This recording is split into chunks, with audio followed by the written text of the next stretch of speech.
Élèves de la troisième année, bonjour. Donc j'ai le plaisir de vous avoir encore une fois avec une courte vidéo explicative. Et cette fois-ci, c'est la lecture. Ça concerne la lecture.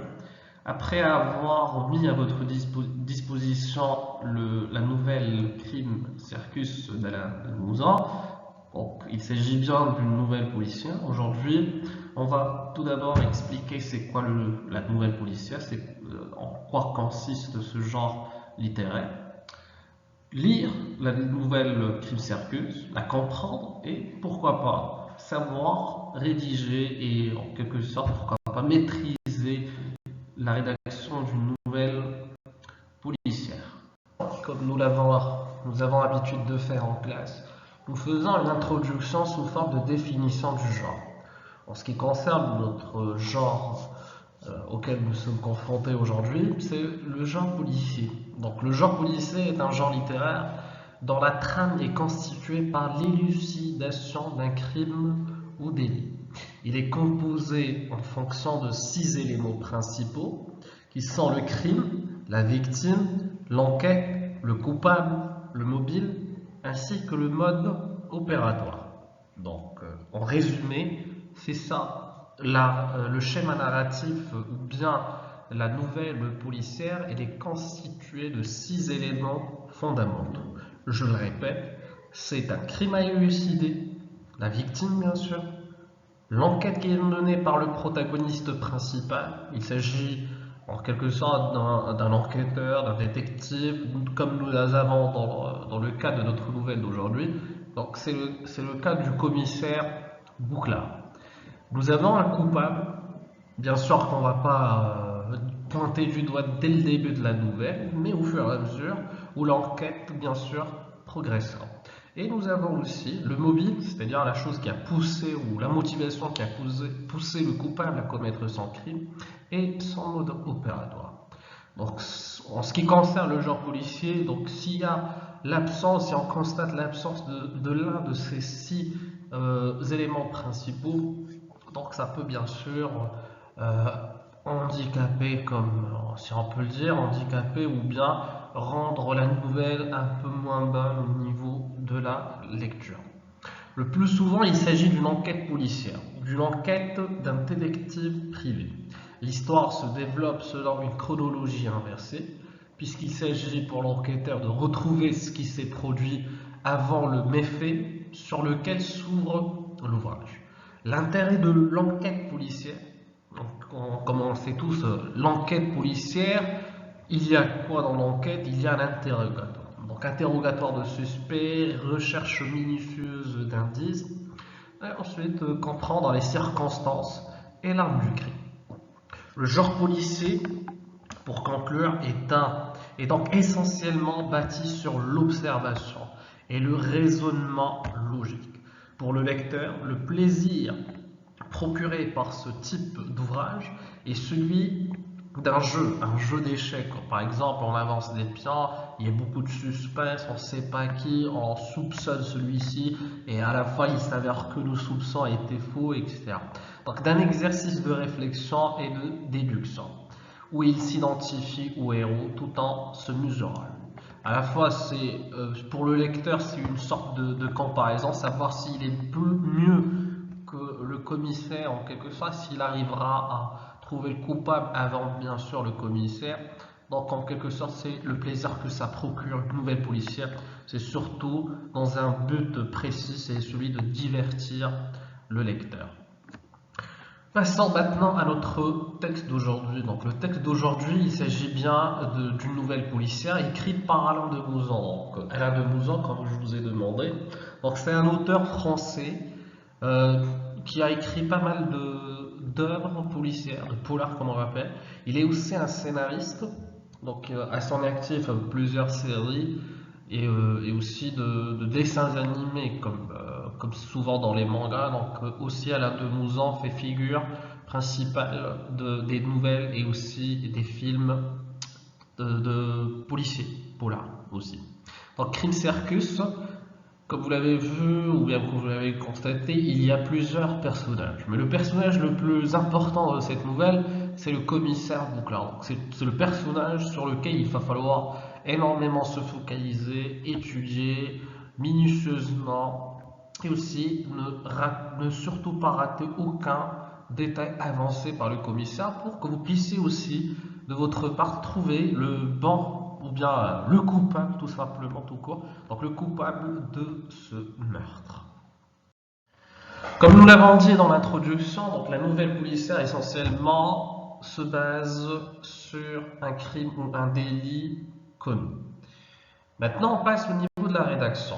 J'ai reçu pas mal de productions d'écrits au niveau de la nouvelle policière, après bien sûr après vous avoir donné le sujet à travailler.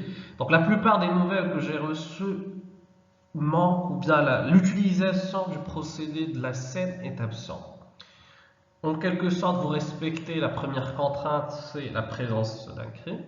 Et la deuxième contrainte, celle que l'enquête, comment elle progressera au niveau de votre récit, il va falloir utiliser l'outil le plus important, c'est la scène. C'est-à-dire le dialogue, un interrogatoire entre le commissaire ainsi que les autres personnages. Donc, si vous n'utilisez pas la scène comme procédé, malheureusement, on n'aura pas une certaine alchimie, il n'y aura pas, en quelque sorte, vous ne donnerez pas au lecteur la possibilité aussi de faire partie intégrante de votre nouvelle, de le laisser aussi soupçonner un coupable et aussi qu'il se mette dans la peau de votre personnage principal. Donc, le point le plus important à respecter tout d'abord, c'est que votre nouvelle doit tourner autour d'un crime ou d'un délit. La deuxième chose que vous devez vous focaliser sur, c'est qu'il y a obligatoirement une enquête qui doit être menée par qui? Par un détective, votre personnage principal. Et en troisième lieu, votre nouvelle doit disposer d'un dialogue très important à la fois entre votre personnage principal et au suspect, ainsi que d'autres témoins par exemple, ou bien amis de la victime, la famille de la victime. Il va falloir varier pour que vous puissiez aussi insérer les indices afin de déterminer le coupable, son mode opératoire et aussi pourquoi pas son mobile. Parce que tous ces éléments, s'ils ne sont pas réunis dans votre production, donc ce sont des points au moins qui risquent de disparaître ou bien d'être fractionnés. Donc, pour synthétiser maintenant, c'est sous forme de rappel. Et essentiellement, c'est valable à la fois pour la lecture, l'analyse et la compréhension, mais surtout aussi pour vos futures productions d'écrit. Donc, la première chose à avoir sous la main dans votre brouillon, c'est l'énigme. Est-ce qu'il y a vraiment une énigme à résoudre dans ce récit? Si c'est le cas, donc vous avez en quelque sorte trouvé le point de départ d'une bonne production. Deuxième élément important, c'est votre protagoniste, le personnage principal. Il s'agit obligatoirement d'un enquêteur, d'un détective ou bien d'un officier de police.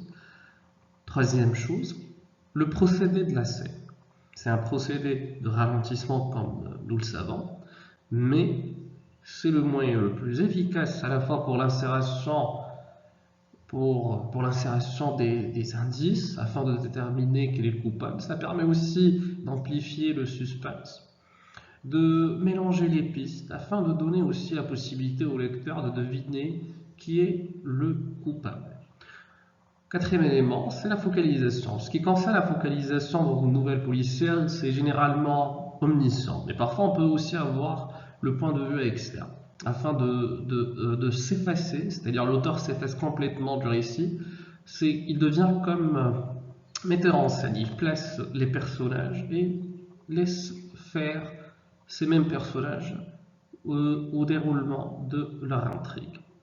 Un autre élément aussi essentiel à avoir aussi et à prendre en considération, c'est le nombre de personnages. Donc, comme pour le récit, la nouvelle réaliste et la nouvelle fantastique, donc il n'y avait pas énormément de personnages. Contrairement à la nouvelle policière où nous avons besoin d'un nombre assez conséquent de personnages. Cela permet d'une part d'avoir plusieurs suspects, soi-disant coupables, d'avoir aussi la possibilité d'avoir plusieurs indices, d'avoir plusieurs pistes et aussi pour avoir énormément de suspense parce que c'est le suspense qui doit dominer dans toute cette nouvelle.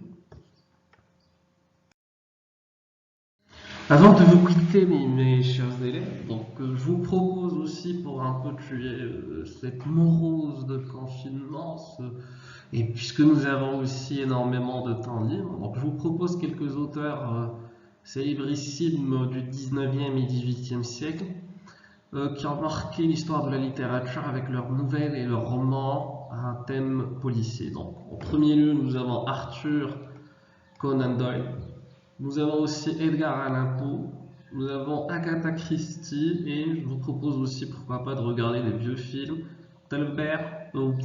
d'Alfred Hitchcock. Pour ceux qui souhaitent bien sûr, qui ont envie de lire un peu, donc je vous ai mis en document, en pièce jointe, des nouvelles de chacun de ces auteurs à lire, à télécharger bien sûr et à lire. Donc elles ne sont pas assez importantes, donc la plus longue, ça ne dépasse pas les 46 pages, donc elles sont très enrichissantes, ça vous permettra de vous divertir et aussi ça vous donnera des idées pour vos prochaines rédactions. Je vous remercie pour votre attention. Donc je tiens aussi à vous rappeler que je mets encore à disposition le document de la nouvelle Crime Circus. Donc vous allez le trouver aussi en pièce jointe, mais cette fois-ci avec les questions de compréhension et d'analyse. La dernière fois, j'ai demandé juste la biographie ainsi que l'explication des mots difficiles avec une définition du genre littéral, mais cette fois-ci, donc vous avez les questions de compréhension et d'analyse à faire sur votre cahier de lecture directement. Et pour les élèves qui n'ont pas reçu ou bien qui n'ont pas eu accès au deuxième document, celui de la partie production d'écrit, donc je le mets à votre disposition encore une fois, à noter directement sur votre cahier de production et bien sûr j'attends vos productions réalisées et vous pouvez bien sûr me contacter à n'importe quel moment, donc je corrige et je vous envoie mes remarques. Ceci dit, je vous remercie encore une fois pour votre attention. J'espère que vous allez bien, que vous vous portez bien. Et je vous souhaite une très bonne fin de journée. Merci.